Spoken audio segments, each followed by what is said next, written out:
Sweet hour of prayer, sweet hour of prayer, that calls me from a world of care and bids me at my Father's throne make all my wants and wishes known.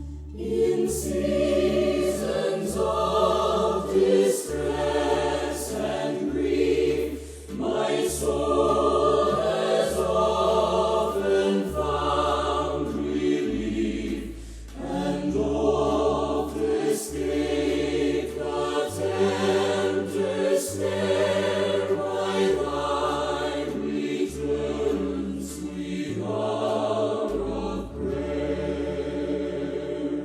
Sweet hour of prayer, sweet hour of prayer, thy wings shall my petition bear to Him whose truth and faithfulness engage the waiting soul to bless. And since He bids me seek His face, believe His word and trust His grace, I'll cast on Him my every care and wait for Thee, sweet hour of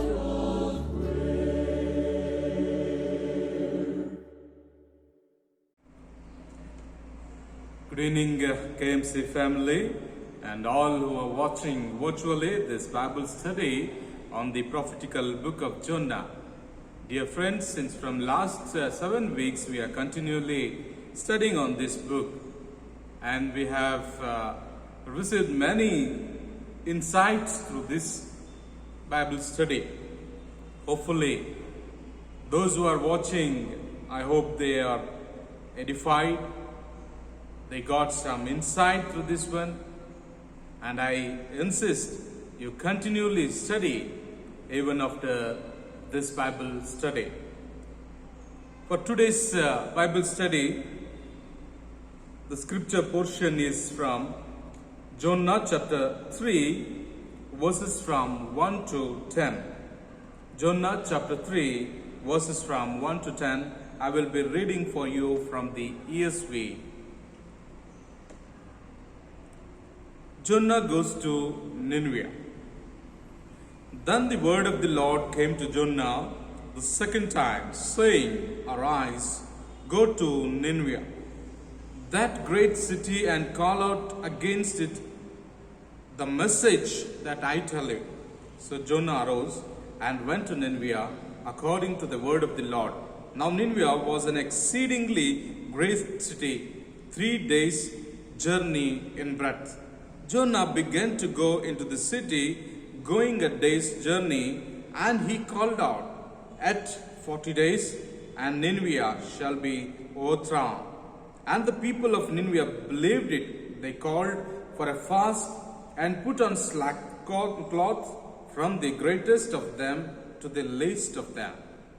The people of Nineveh repented. The word reached the king of Nineveh, and he arose from his throne, removed his robe, covered himself with a sackcloth, and sat in ashes.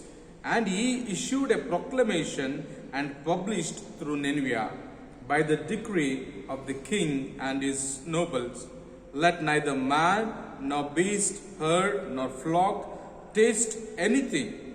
Let them not feed or drink water, but let man beast be covered with a sackcloth, and let them call out mightily to God. Let everyone turn from his evil and from the violence that is in his hands. Who knows, God may turn and relent and turn from his fierce anger, so that we may not perish. when God saw that they did, how they turned from their evil ways, God relented of the disaster that he had said he would do to them, and he did not do to it. Here ends the reading. May God bless this reading for us. And before we meditate on the Word of God, let us look to Lord in prayer. Let us pray.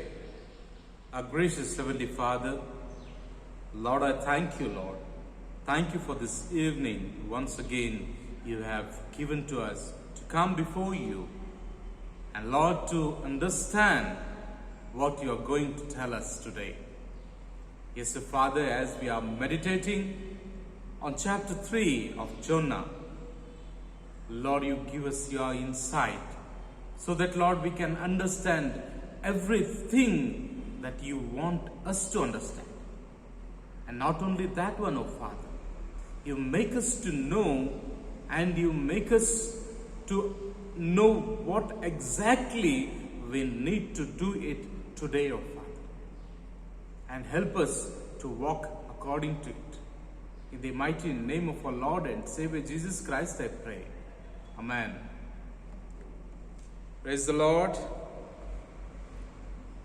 Dear people of God, last week we studied on chapter 2, where it was entitled The Prayers of Jonah. The Prayers of Jonah. And there we saw 4 questions. Why did God appoint the fish? And we got answer that God can do the marvelous things through any creatures. And secondly, we saw, second question was, how many prayers are there in this chapter? Usually we see is that as only one prayer, but actually we can understand there are 2 prayers in that one. And we came to know how many prayers were there. And thirdly, we saw how does this event relate to Jesus Christ, because he quoted the sign of Jonah in Matthew 12. In Matthew 12, Jesus said about Jonah, the greatest sign.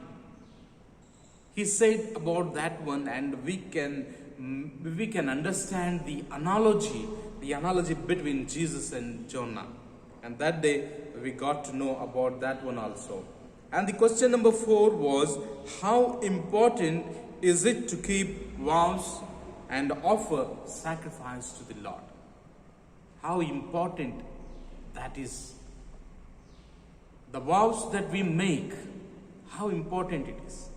And the sacrifice that we are about to make and we have to make. All those questions we studied last week.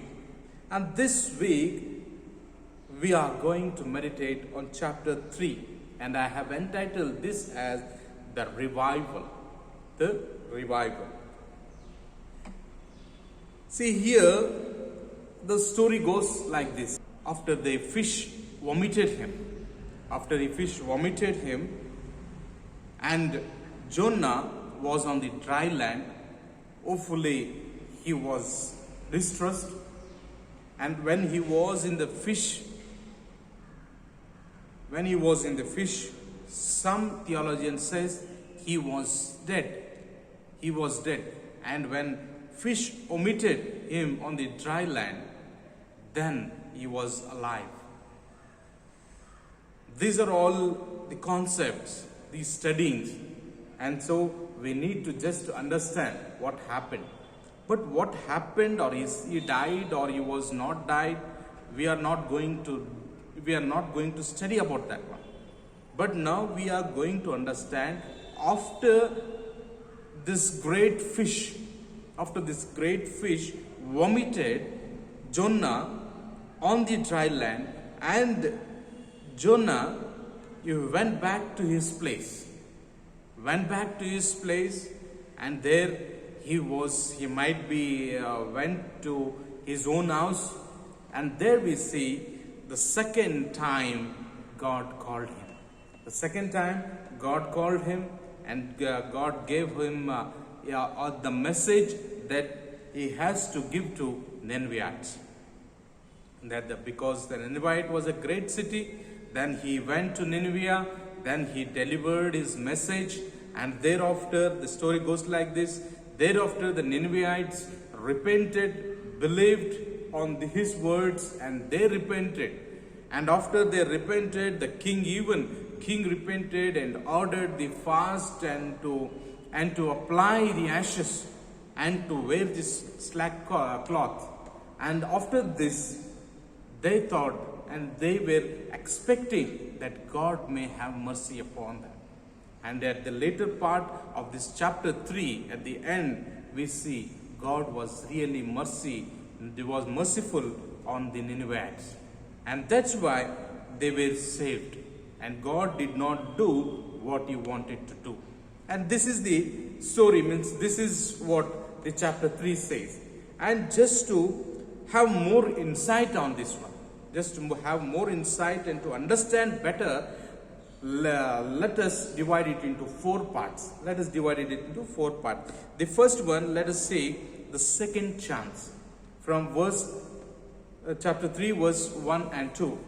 It says, "Then the word of the Lord came to Jonah this second time, saying, Arise, go to Nineveh, that great city, and call out against it the message I tell you."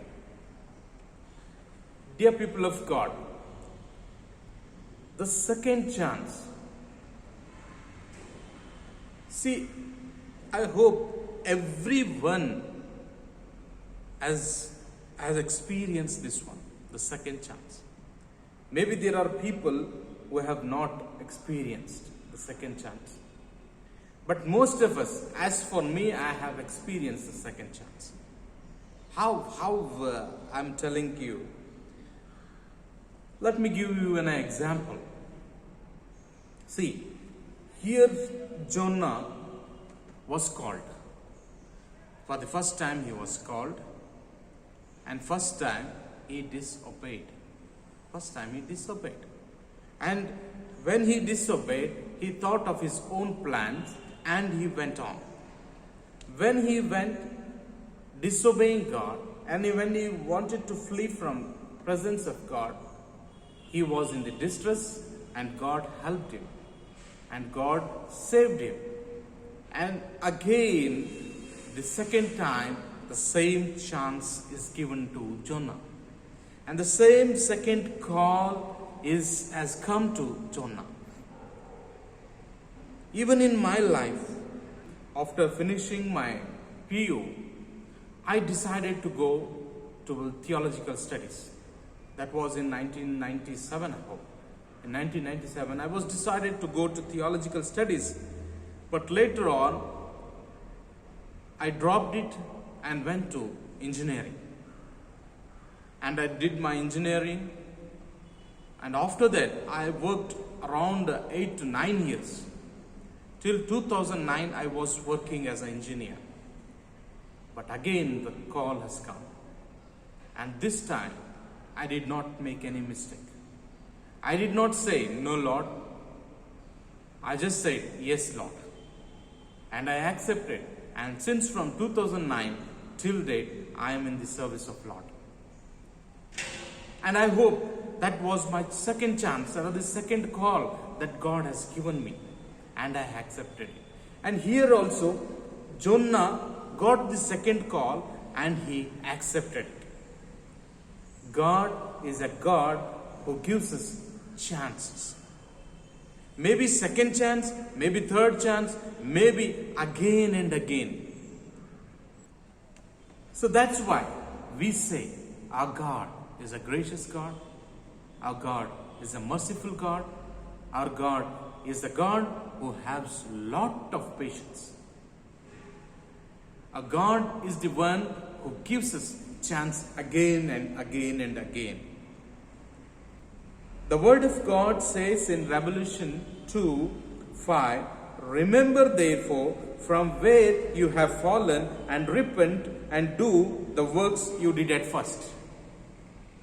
Remember where you have fallen. And Jonah remembered when the second call came, Jonah remembered where he did fall. Jonah must have remembered that I did mistake at this first time. Jonah must have remembered that I fled against God. I went against God. And he came to know the consequences.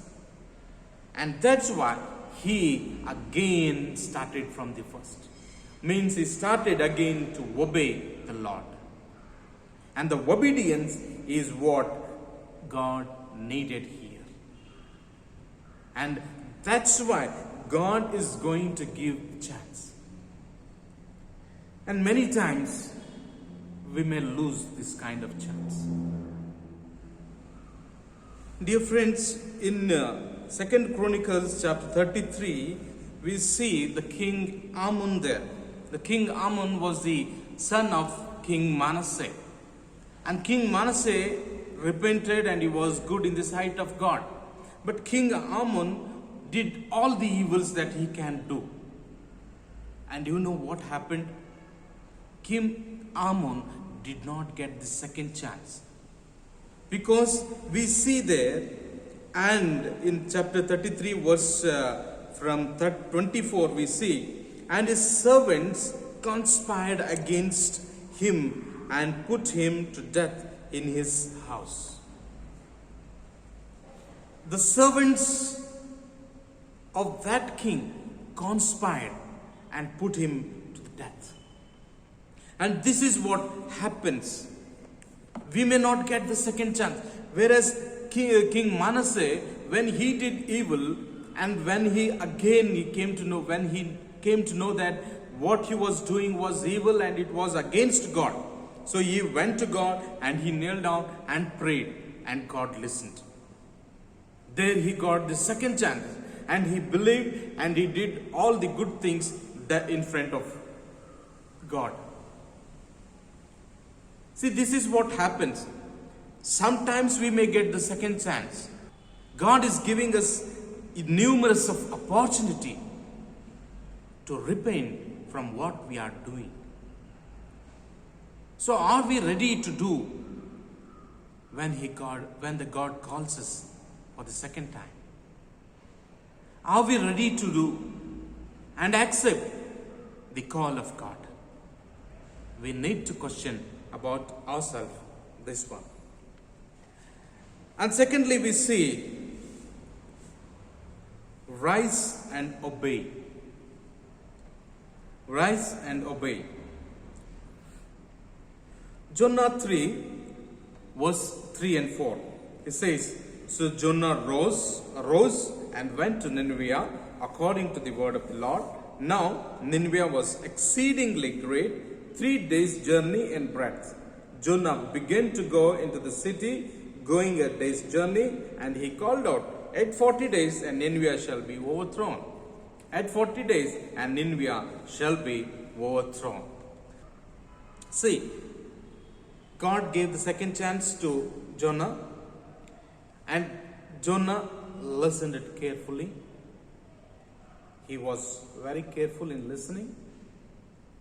He heard the message, and he did not give up, or he did not again do what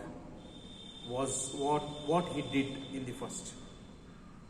See here, Jonah listened to what God said, and in verse 3 we see Jonah arose.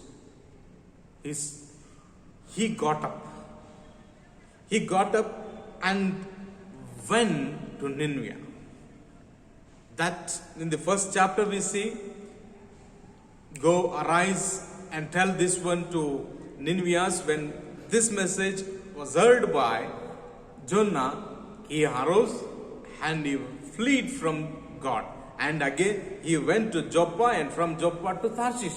But here, the second time, he did not do that one. What he did, he arose and he went to Nineveh, where God said Jonah to go. And here it says, Jonah obeyed the word of God.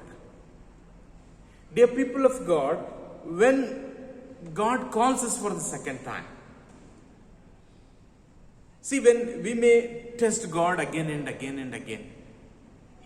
See, how many times God gives us chance, we don't know. And what happens in between, we don't know. There was one childhood story. Usually, our moral teacher is to say, what happened, it seems, one fine Sunday, Pastor preached on born again. What was that born again? Pastor preached that today it's a time for you. Now is the time you repent and give yourself to God. And that young fellow listened it carefully. He got little emotion and said, yes, I must repent. And what happened is, he again got some other ideas in his mind. And he said to himself, today I will finish off my own works. Whatever enjoyments I will have to do, I will do it today. I will go to movie, I will spend some time in clubs, and I will do all the habits that I have today, and from tomorrow morning by 5 o'clock I will live everything and I will accept God. He made this mind and went. But in between, while he was going to theater, he met with an accident and he died. I hope he did not get the second chance. Likewise, we may not know whether we get the second chance or not. That's why here Jonah did what he did. He arose and obeyed. And even today, my dear people of God, we need to rise where we have fallen, and we need to obey. Obey the word of God. What the word of God says, you should not do this one, then you don't do it. You should do this, then you do it. And this is what the word of God says. Believe that word of God and do according to that. Never go against the word of God. Because when Jonah went against the word of God, he experienced the consequences. He experienced what God did to Jonah. See, God was merciful on Jonah, that's why he is saved. Or Jonah got the second chance, and that's why he is now obeying and going to Nineveh. Whereas if we get the second chance, it is fine and good. And think, if we do not get the second chance, what will we do? And verse 4 says, Jonah began to go into the city, going a day's journey, and he called out, yet 40 days, and Nineveh shall be overthrown. So here it says, 40 more days, and Nineveh will be overthrown. This is certainly a simplest message we heard. No one in Nineveh could say that they do not really understand what Jonah means. I hope so. Because the word of God says, when he gave the word, when he was preaching, people listened to him. There was 40 days, the time period 40 days. The 40 days time period was there. Maybe for them, there was again and again, the chances were again and again. Maybe for 40 times they could have think what we have to do and what we not to do. And if today, if God says, dear people of Bangalore, you have 40 days. and the Bangalore will be destroyed after 40 days. So what would be our reaction here? See, in this pandemic only, we are so much worried, we are so much distressed that what will be happening to us. In this pandemic, we are expecting God to come at any time. We are reading again and again and again the revelation in the Bible. God may come any time. We are just thinking this may be the end of the world. We don't know. We don't know because Jesus said, even He does not know when He will come. When the orders from the God or the Father will come, and at that time Jesus has to come. And before that, we need to obey and rise. We need to obey and accept the word of God. We need to obey and do the word of God. That's why, dear people of God, we are not here to study what this number means. We are here to know that within 40 days, the people of Ninevites return to Lord. And that's why we see in the further verses the U-turn. The third one is the U-turn. We see it in Jonah 3, 5-8. And the people of Nineveh believed God. They called for a fast and put on sackcloth, from the greatest of them to the least of them. The word reached the king of Nineveh, and he arose from his throne, removed his robe, covered himself with sackcloth, and sat in ashes. And he issued a proclamation and published through Nineveh by the decree of the king and his noble, let neither man nor beast, herd nor flock taste anything, let them not feed or drink water, but let man and the beast be covered with a sackcloth, and let them call out mightily to God. Let everyone turn from his evil way and from the violence that is in his hands. Dear people of God, we see here the U-turn. The U-turn, why this U-turn? See, Jonah came to Nineveh and he started preaching. He must have shared what all things God has given him and what all things God has made in his life. Especially when he disobeyed God, he must have shared that one. But the message was the very plain message. That was the message. 40 days, the Nineveh will be overthrown. There was no other message like John the Baptist gave in the wilderness. Repent now and be baptized. No. There was no other message like any other prophets gave. Prophets like Isaiah, Jeremiah, and many other. Repent and God will save you. No, Jonah just said 40 more days, Nineveh will be overthrown. And what must have happened to them? They must have analyzed, they must have thought, why this person, the Hebrew, is telling like this, within 40 days, or Nineveh will be overthrown. What happened to us?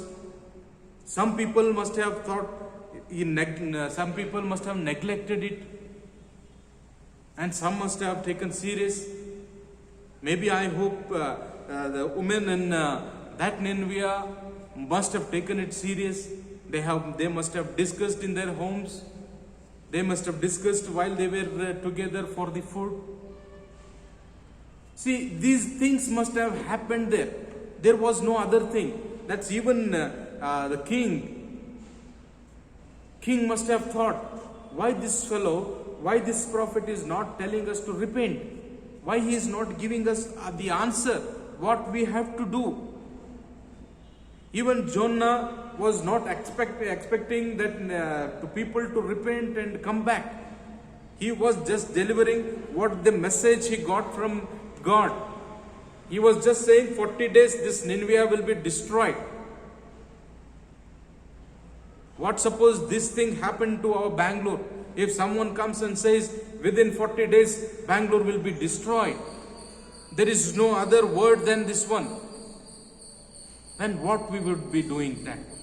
And this is the best example in our lives also. And this is the best thing that Ninevites did.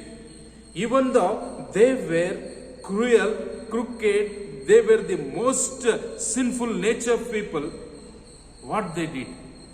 They analyzed. They thought, there is something that we can turn around. And that's why they started to repent from what they are doing. They started to know, to understand what the Hebrews Bible says. They started to understand the history of Israel, how God helped them. They must have started to take help from the other people also. What we have to do in this situation. And there they might have got the answer that God is a merciful God. The Hebrew God, the God who created heavens and earth, was a merciful. Because they know the story of Jonah, what happened when Jonah fled away from God. Then how he saved Jonah. And maybe thinking all these things, they decided to repent. They decided to take U-turn. And even further we see that the king of Nineveh also arose and removed his robe. See, removing his robe, the costliest robe, the king's robe, and put the slack cloth, covered with slack cloth. The burden, the agony, the pain. He removed the comforts. He removed the enjoyments. He removed the sinful nature and covered with humbleness. He covered with what God likes. And there he started to repent. He put on the ashes on his body, thinking, I am nothing. I am just an ash, Lord. And he started to do fast. He fasted for the coming days. God is merciful. And that's why the king proclaimed it. And he said to all the people of Nineveh to do the same thing. Not only the people, you see, not only the people, but the animals also. The animals also need to be fast, need to do the fast and do what the people of Nineveh has to do.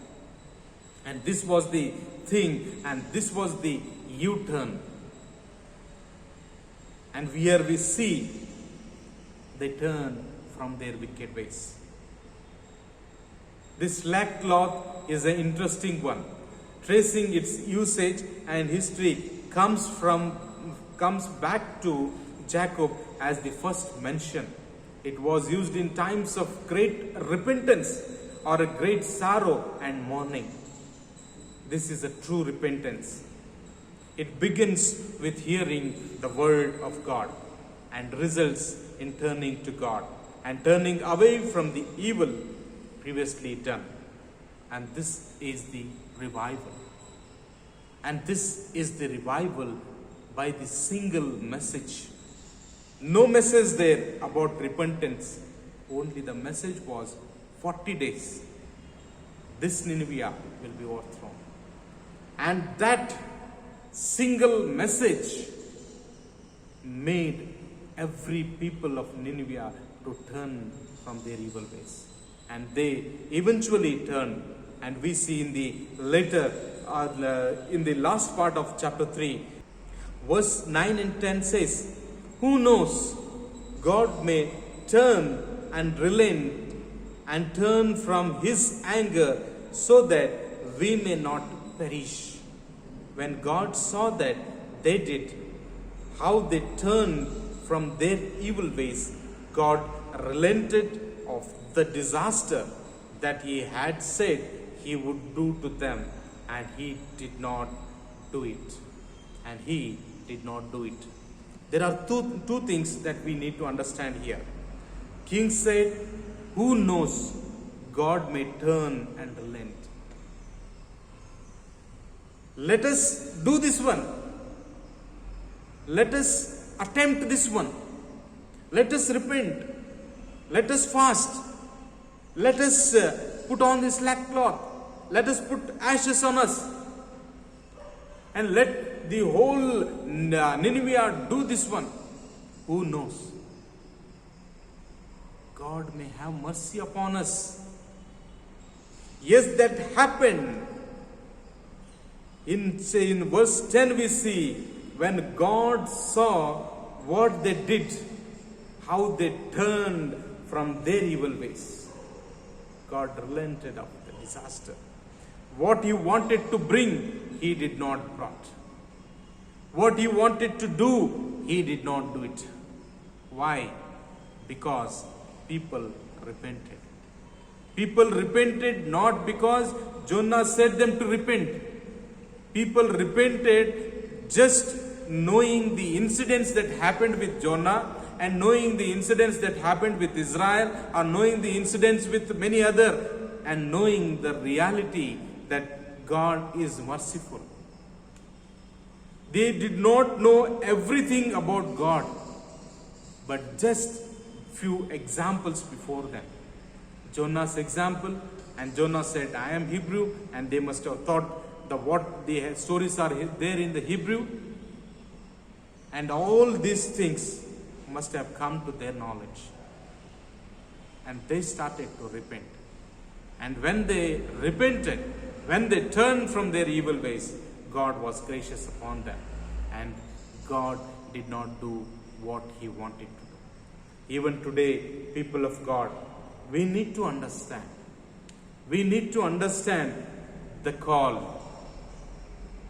We may have missed the first call.